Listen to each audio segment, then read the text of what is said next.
Welcome to Sinful's Horror Stories. Today's video features truly terrifying ghost and paranormal stories. If you like things that go bump in the night, you're sure to enjoy this one. Please leave a like on the video as it helps this video perform at a much higher rate. If you would like to have your story featured on an upcoming video, email it to thesinfulsavant@gmail.com. I will leave a link to my email in the description box below at the end of the video. Sit back, relax, stay sinful. A couple of months ago, my friend's cousin, a single mother, bought a new cell phone. After a long day of work, she came home, placed her phone on the counter, and went to watch TV. Her son came out to ask her if he could play with her new phone. She told him not to call anyone or mess with text messages, and he agreed. At around 11:20, she was drowsy, so she decided to tuck her son in and go to bed. She walked to his room and saw that he wasn't there. She then ran over to her room to find him sleeping on her bed with the phone in his hand. Relieved, she picked her phone back up from his hand to inspect it. Browsing through it, she noticed only minor changes such as a new background and banner, but then she opened up her saved pictures. She began deleting the pictures he had taken until only one new picture remained. When she first saw it, she was in disbelief. It was her son sleeping on her bed, but the picture was taken by someone else above him, and it showed the left half of an elderly woman's face. My house was built in 1904. It is a single-family home, wood frame setting on a concrete block foundation. I've been living here for about 12 years. Of all the weird things that my siblings and me have seen or heard in this house, this one event is my favorite. This happened to my brother. About 10 years ago, my brother and his best friends had started a garage band, playing mostly Spanish rock, alternative music but in Spanish. His friends could only get together on Sunday afternoons. They would practice into the early evening, and they would usually call it quits around 8 p.m. This was the time I usually showed up and went to bed because I worked the graveyard shift. This happened in late fall, so the days were getting shorter. They had just finished a long session when the decision to head to someone else's house came about. My brother handed his car keys to his buddy so they could load up the equipment. Everyone had filed out of the basement, but the tricky part was that they needed to walk all the way to the back of the basement, up the stairs, through the kitchen doorway, down the hall into the living room, and out onto the front porch. Everyone was outside sitting in my brother's truck waiting for him. My brother was walking up the back stairs when he remembered that he had left his pancakes in a to-go container sitting on a speaker in the basement. He made the decision to go back. Now the basement is not clean, with full sight lines. There had been partitions made, and the boiler and main heating unit are right smack in the middle. So after my brother walks back, he is about to retrieve his food container, when out of the corner of his eye he sees it. There's a shadowy figure right at his peripheral vision. This feeling of dread and uneasiness washed over my brother. We had been taught that if you were in the presence of a spirit or ghost, and you felt a bad vibe, to say a quick prayer or to cuss at it. My brother chose the latter. He basically just said, "Screw you. I don't have time for this shit."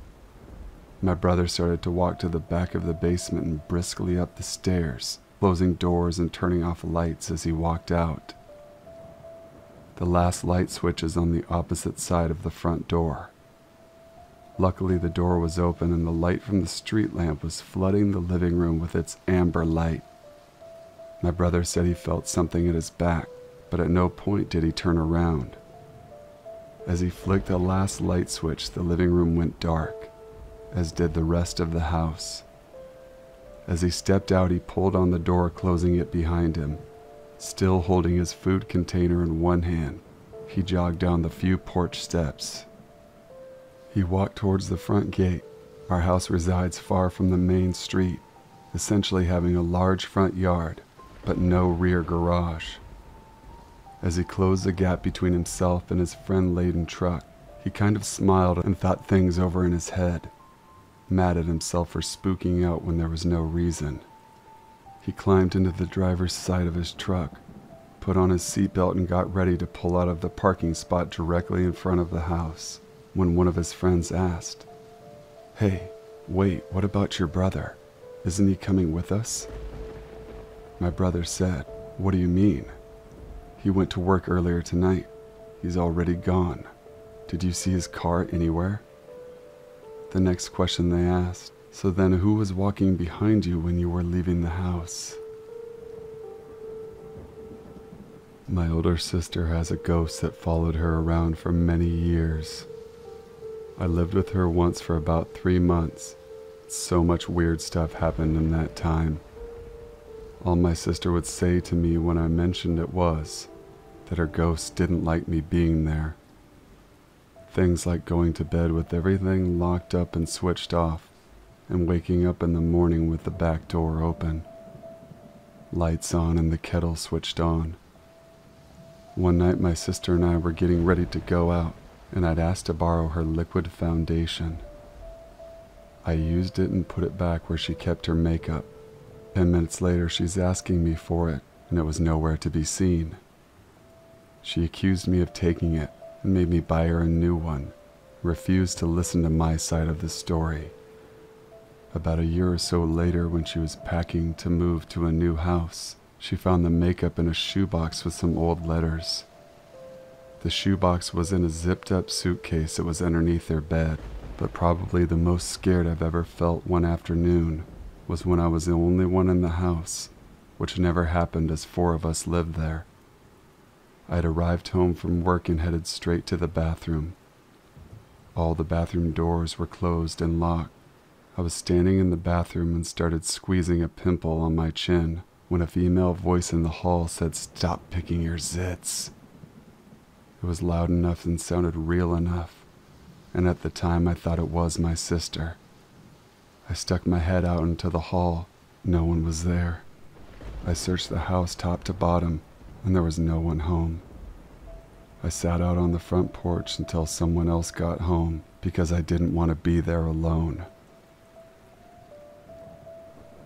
Something strange happened to ex-con Babe and their grandma. One night, they stayed up late watching The Walking Dead. Their grandma had never seen the show before, so she'd spent the past few nights binging late into the night. It was about 4 a.m. when the two turned off the television and the lights and called it a night. Their grandmother went into her room, and our Reddit user went to the bathroom to brush their teeth. That was when they heard 3 light knocks right behind them. Since the bathroom was connected to their grandma's room, they assumed it was her checking to see if they were in the bathroom. They answered but didn't get a response. When they left the bathroom and met their grandma in the hallway, she asked what the user wanted. Confused, the writers said that they thought she was the one knocking on the bathroom door, but Grandma had also heard 3 knocks on her door and thought it was a Reddit user. A few years ago, Reddit user Tom had just been through a rough divorce from their high school sweetheart. Their best friend had taken to distracting them by taking long road trips. One morning, they were on their way to Carlsbad, New Mexico, when they paused alongside a river dam. They were drinking cider and snacking when the pair decided to explore the dried riverbed. It was obvious that they weren't the first ones to go trekking through the riverbed. The pair could see human, canine, and feline footprints in the mud.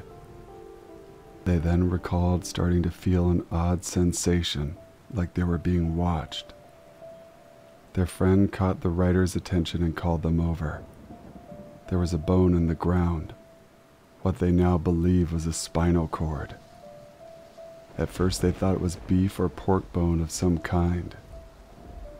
They continued looking around the riverbed when they found a strange rust-colored rock sticking out from the sand.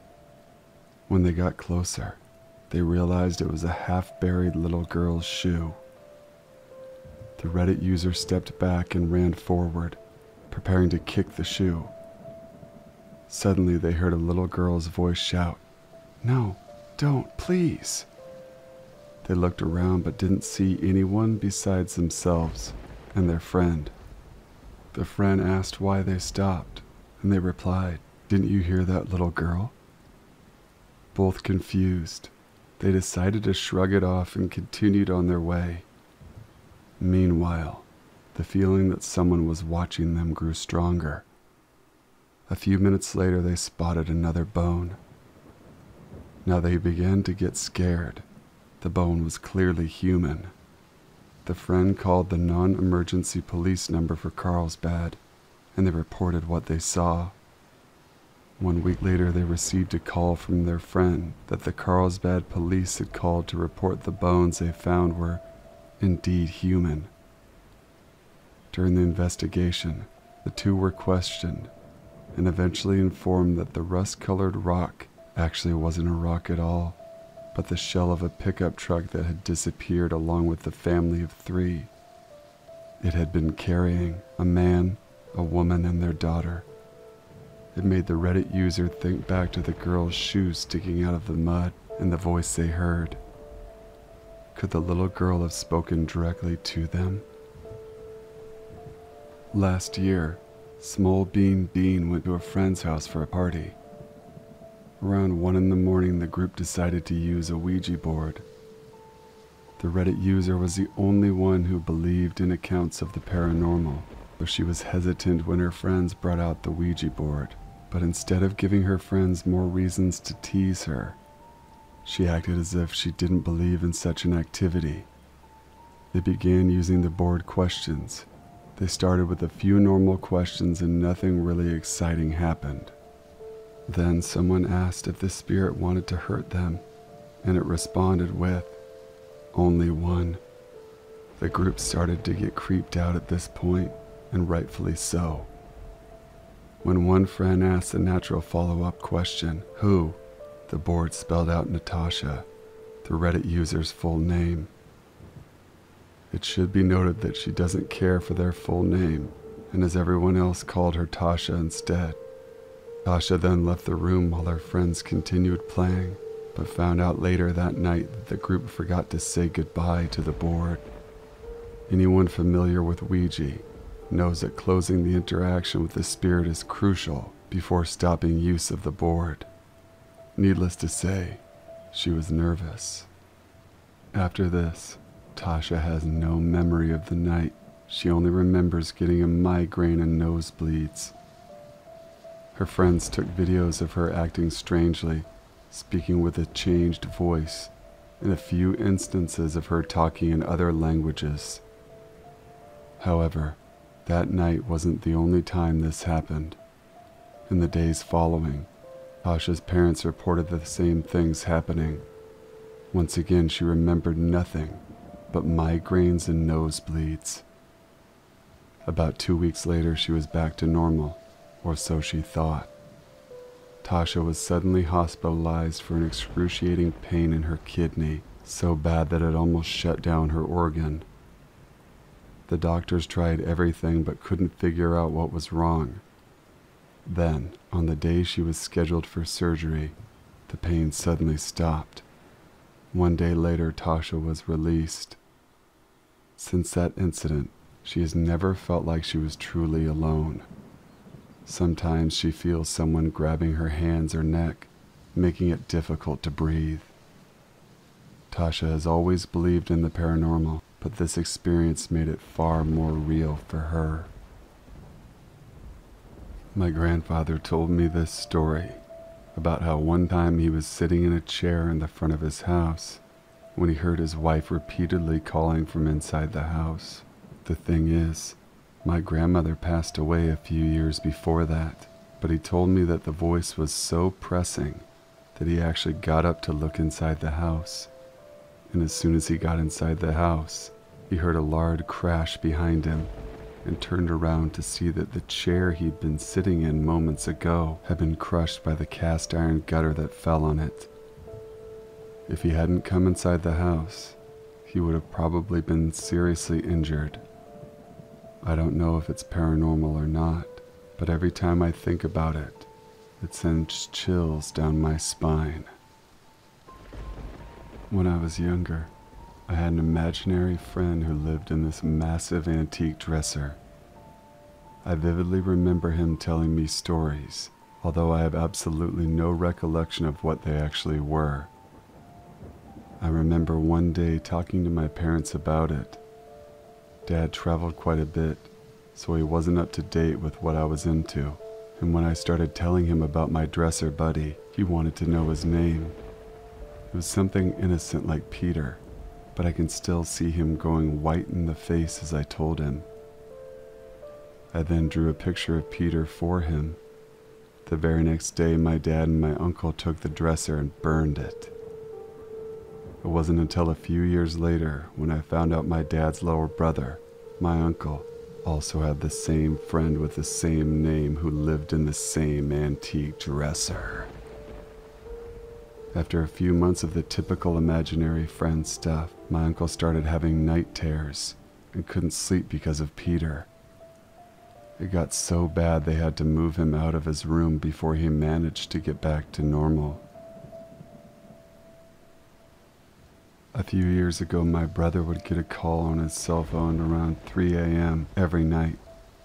He would answer and it was a hellish sounding noise, like static mixed with screams. He changed his cell number after a month of this and it stopped. Then after a week or so it began again, the exact same noise, exact same time. Finally one day he decided to back dial the call. It was an old man that had no clue what he was talking about. Still the calls persisted. If he didn't answer, it would call a few more times. No messages were ever left. He decided to say screw it, ended his contract with his phone company, switched to a new one, and then got another new number.